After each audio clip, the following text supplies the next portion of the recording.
The tale of Atlantis is a myth which has interested scholars ever since ancient Greece. The lost island described by Plato today is regarded by most as a simple legend. According to him, Atlantis was a brilliant empire until it sank into the ocean and out of existence. Some believe Plato created Atlantis as a fictional scenario. Others think he was describing a real place.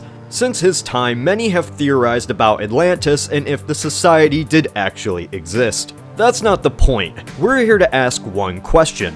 What if in an alternate timeline, Atlantis actually had existed? An empire that Plato described, set where he described it. How would it actually change our world?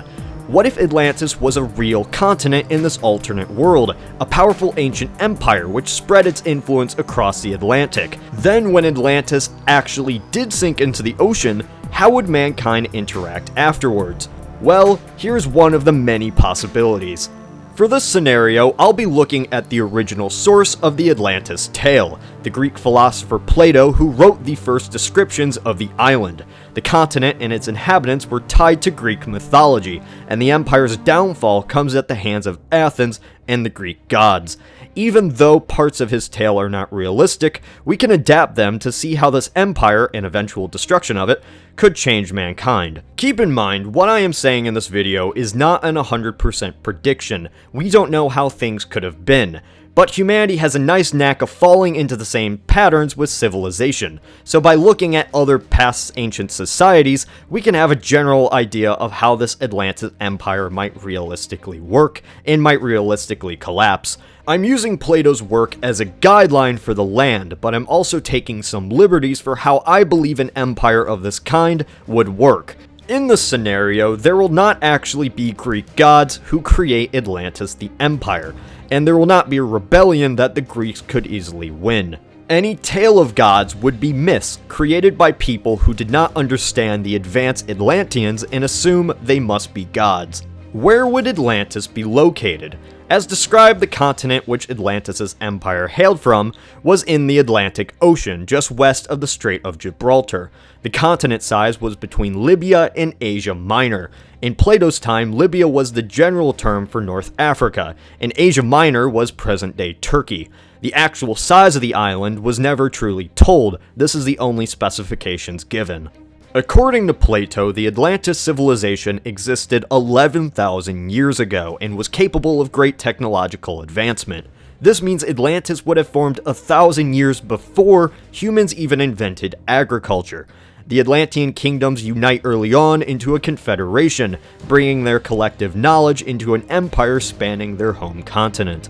As all empires eventually do, they look to expand into neighbor regions. This wouldn't be difficult to do. The technological difference between Atlantis and its neighbors would be vast. No societies even exist across the world, leaving the Atlanteans to do as they please.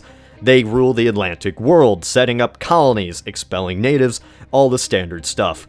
Just like the Romans and the Greeks, they bring their culture and language along with them.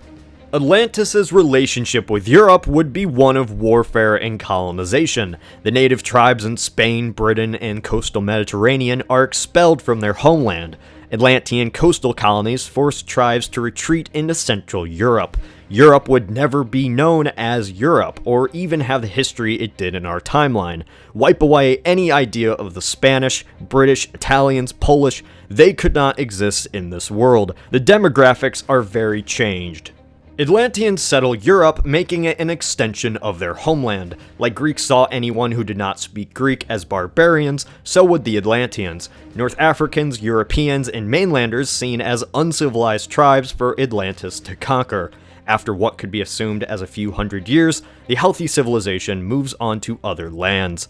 Atlantis is the super-Roman empire of this world, not only controlling Europe, but colonizing places across the Atlantic. Their culture basically the same like Latin for ancient Europe. Atlantean is the original prime language.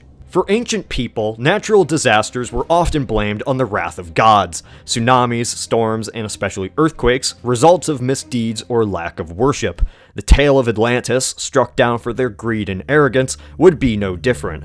In this alternate timeline, the gods never destroy Atlantis. A simple, devastating natural disaster does. an earthquake large enough to create a great tsunami, which floods the entire continent, similar to Plato's tale of Atlantis being swallowed by the sea.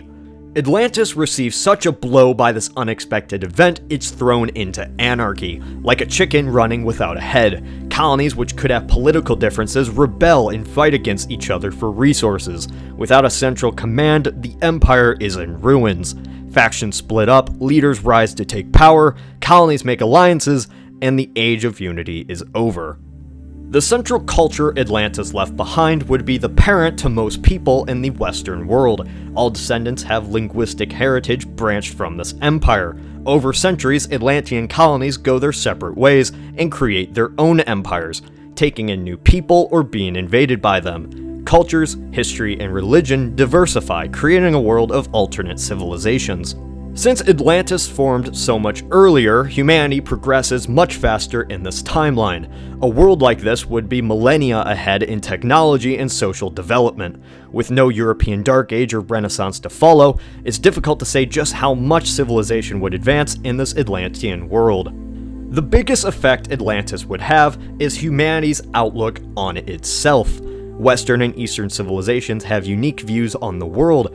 Atlantis, being the first civilization, would bring in its own way of thinking. After its fall, societies use its teachings to govern themselves, much like the Roman Empire, putting Western civilization down a much different path. Now you might ask, why should I care about Atlantis? It's not even real. That's true, but by exploring these type of scenarios, guessing with alternate history, we comprehend and appreciate how much history went into where we are today. Empires affect history, of course, but what goes into that? Civilization conquests can change entire demographics, cultures of regions. We look at places on a map and assume they have always been that way, but it easily could have been different. Place an island in the middle of the Atlantic, such as Atlantis, and you get a whole new color scheme for the history of mankind. That's why alternate history can be so fascinating. What do you think the world would be like had Atlantis existed? Tell us in the comments. Like us on Facebook and subscribe if you have not done so. This is Cody from the Alternate History Hub.